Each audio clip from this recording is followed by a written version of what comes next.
रहीम।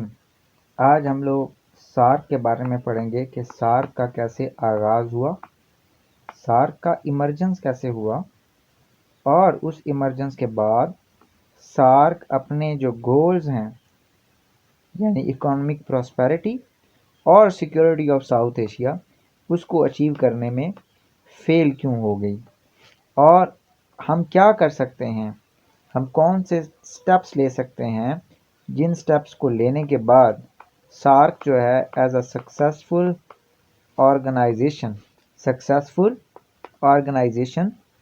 बन सकती है और साउथ एशिया के जितने भी मलेजेस हैं यानी जितने भी इवल्स हैं या इल्स हैं उनका रिमूवल कर सकती है। तो आज हम इस लेसन के अंदर ये सब देखने वाले हैं। तो सार्क जो है बेसिकली जो आइडिया था 90s 80s के अंदर, ये बांग्लादेश के जो उस वक्त के चीफ एग्जीक्यूटिव थे, एक आर्मी डिक्टेटर थे, उनका नाम था ज़ियाउर रहमान। तो ज़ियाउर रहमान ने ये आइडिया फ्लॉट किया था और उसके आइडिया का ये मकसद था कि यूरोपियन यूनियन की बेस के ऊपर साउथ एशिया का भी इंटीग्रेशन होना चाहिए, साउथ एशिया का इंटीग्रेशन भी होना चाहिए। और साउथ एशिया के इंटीग्रेशन के बाद यहाँ के जो पोवैरिटी का मसला है, साउथ एशिया में बहुत ज़्यादा पोवैरिटी है, इकोनॉमिक लैग कर रहा है साउथ एशिया दूसरे रीजन्स की निस्बत, उन मसाइल पे भी काबू पा लिया जाएगा। सार्क का फिर क़याम हुआ, लेकिन सार्क जो है वो ग्रेजुअली वो सारे के सारे जो ड्रीम्स थे सार्क से रिलेटेड वो हमें शैटर होते हुए दिखाई दिए, वो शैटर्ड हो गए, वो हम अचीव नहीं कर पाए, उन ड्रीम्स को हम अचीव नहीं कर पाए। क्या वजह है कि सार्क जो है वो फेल हो गई?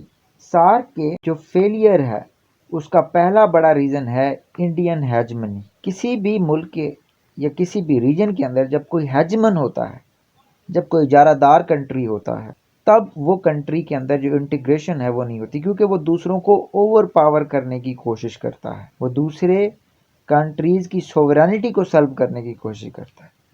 और साउथ एशिया में जो 75% मिलिट्री है वो भी इंडिया की, 75% के करीब जो इकोनॉमी है वो भी इंडिया की, और 75% टेरिटरी भी इंडिया की। तो इंडिया एज अ हेजमन जो है वो एक्ट करता है साउथ एशिया के अंदर, जिसकी वजह से सार्क फेल हो गई। लेकिन आसियान में क्या है, अगर हम आसियान की बात करें जो कि साउथ ईस्ट एशिया को कनेक्ट करती है, वहाँ पे सिंगापुर इकोनॉमिकली क्या है, बहुत ज़्यादा प्रोग्रेस्ड और जाइंट है, इकोनॉमिक जाइंट है, और इंडोनेशिया की पॉपुलेशन, तो ये एक दूसरे को बैलेंस करते हैं, कंसेंसस के साथ अपने डिसीजंस करते हैं। लेकिन फिर यही चीज़ हमें सार्क के अंदर एब्सेंट दिखाई देती है। दूसरी चीज़ जो सार्क के फेलियर की बेसिक वजह है वो क्या है, वो जनाब है फाइनेंशियल कॉन्स्ट्रेंट्स। किसी भी ऑर्गेनाइजेशन की सक्सेस के लिए फाइनेंस का होना बड़ा ज़रूरी है, और वो कौन कंट्रीब्यूट कर रहा है? तो फाइनेंसिस के लिए ये सारे जो रीजन के कंट्रीज़ हैं वो क्या कर रहे हैं, वो उनकी इकोनॉमिक्स बड़ी पतली हैं। जब उनकी इकोनॉमी पतली हैं, वीक इकोनॉमीज़ हैं, तो वो वहाँ पे उस तरह से खर्च भी नहीं कर पाते, एक दूसरे को हेल्प आउट भी नहीं कर पाते। तीसरा रीज़न जो सार्क के फेलियर का है वो ये है कि पॉलिटिकल डिसीजंस वो सार्क के फोरम पे डिस्कस ही नहीं होते। लेकिन अगर हम आसियान की बात करें तो वहाँ पे कंसेंसस के साथ डिसीजन मेकिंग होती है, और अगर हम यूरोपियन यूनियन की बात करें तो वहाँ पे क्राइटेरिया है कि 67% जो इलेक्टेड मेंबर्स हैं, जो यूरोपियन यूनियन के इलेक्शंस वाई करती हैं पार्टीज़, वो क्या करेंगी, वो जब 67% वोटिंग हो जाएगी तो उसको यस तस्वर किया जाएगा। लेकिन हमारे यहाँ पॉलिटिकल डिसीजन लेने का फिर कोई क्राइटेरिया ही कोई नहीं, हर बार क्या हो जाता है, डेड लॉक हो जाता है। और डेड लॉक होने की क्या वजह है?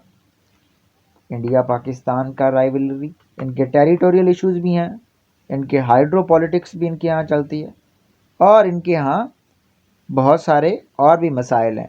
दोनों कंट्रोल करना चाहते हैं, दोनों क्या करना चाहते हैं, साउथ एशिया में अपना ग्रेटर रोल देखना चाहते हैं। तो इस वजह से फिर यहाँ पॉलिटिकल डिसीजन मेकिंग भी नहीं होती। चौथी जो फेलियर की रीज़न है वो यहाँ ये है कि कोई कंट्री का अगर ग्रीवेंसेस होते हैं तो पॉलिटिकल डेडलॉक के बाद कोई फोरम ही नहीं है जहाँ पे एग्रीव्ड पार्टी को रिलीफ मिल सके। लेकिन अगर हम यूरोपियन यूनियन की बात करें, वहाँ पे ह्यूमन राइट्स की कोर्ट्स हैं, और जब वहाँ पे दो कंट्रीज़ के दरमियान डेडलॉक होता है तो यूरोपियन कोर्ट के अंदर क्या होता है, उसका फैसला होता है दो कंट्रीज़ का। और यूरोप का जो कॉन्स्टिट्यूशन है वो प्रिवेल करता है स्टेट्स के लॉज के ऊपर, तो इससे पार्टीज़ को इंसाफ मिल जाता है। जो जस्टिस होता है वो उस पार्टी को मिल जाएगा जो कि राइट साइड पे है। लेकिन सार्क के अंदर तो कोई हमारे यहाँ ऐसी कोर्ट ही नहीं है जो सातों कंट्री के ऊपर काम करती हो, जो सातों कंट्री के में जो कंट्री गलत काम कर रहा है उसको पीनलाइज करती हो। तो हमारे यहाँ फिर कोई भी इस किस्म की कोर्ट मौजूद नहीं है। तो हमारे यहाँ फिर इस किस्म की कोर्ट मौजूद कोई नहीं है, इस वजह से सार्क फेल हो गई। पांचवी चीज़ क्या है जी? पांचवी चीज़ ये है कि जो सार्क है ये साउथ एशिया की ऑर्गेनाइजेशन है और यहाँ पे डाइवर्सिटी बहुत है।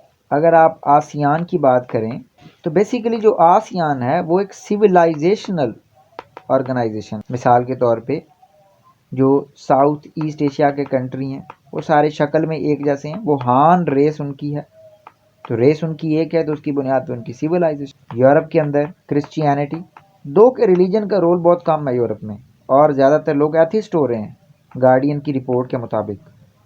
लेकिन फिर क्रिश्चियनिटी वहाँ पे प्रिवेल करती है, तो क्रिश्चियनिटी है तो जिसकी वजह से वो उनका एक गोल है कि हमने इंटीग्रेट रहना है, हमने वॉर को बचाना है और हमने आगे चलना है। लेकिन साउथ एशिया में डाइवर्सिटी बहुत है। बांग्लादेश इस्लामिक कंट्री, पाकिस्तान भी इस्लामिक, नेपाल और इंडिया आपको हिंदू मेजोरिटी वहाँ पे। तो इस तरह से आपको ये दिखाई देगा कि यहाँ पे डाइवर्सिटी बहुत है। तो डाइवर्सिटी में क्या होता है, आपका पॉलिटिकल डेडलॉक हो जाता है, आपका पॉलिटिकल डेडलॉक हो जाता है। पॉलिटिक्स प्ले करती है और आपके जो इश्यूज हैं उनका रेजोल्यूशन कोई नहीं होता। तो अगर हमें आसियान को एक सक्सेसफुल ऑर्गेनाइजेशन बनाना है तो क्या करना पड़ेगा? तो सबसे पहले हमें क्या करना पड़ेगा, यहाँ पे पॉलिटिकल डिसीजन मेकिंग करवानी पड़ेगी कि यहाँ पॉलिटिकल डिसीजंस हों तो सही, चाहे वो कंसेंसस से हों, चाहे वो 60% क्राइटेरिया कर लें कि जब इतने में से इतने कंट्री यस कर देंगे, चाहे छोटे भी कर देंगे तो वो मानी जाएगी बात। दूसरी चीज़, हमें कोई कोर्ट बनानी है यहाँ पे जो कंट्रीज़ के अबव हो और डिसीजन इम्प्लीमेंट करवाए। तीसरी चीज़ हमें क्या करनी पड़ेगी? तीसरी चीज़ ये करनी पड़ेगी कि हमें इसका ऑर्गेनाइजेशनल स्ट्रक्चर जो है, इसका ऑर्गेनाइजेशनल स्ट्रक्चर चेंज करना पड़ेगा। जैसे ईयू में डिपार्टमेंट्स दिए जाते हैं, एक कंट्री को एक डिपार्टमेंट, इसी तरह से साउथ एशिया में भी सार्क के अंदर ऐसे डिपार्टमेंट्स को काम करना पड़ेगा। और चौथी चीज़ है कि सैनिटी प्रिवेल करे, कि ये कंट्री सोचें कि अगर हमारा कॉन्फिडेंस होगा तभी हम क्या कर सकते हैं, हम काम कर सकते हैं, हमारे मसाइल हल होंगे, अदरवाइज़ नहीं होंगे।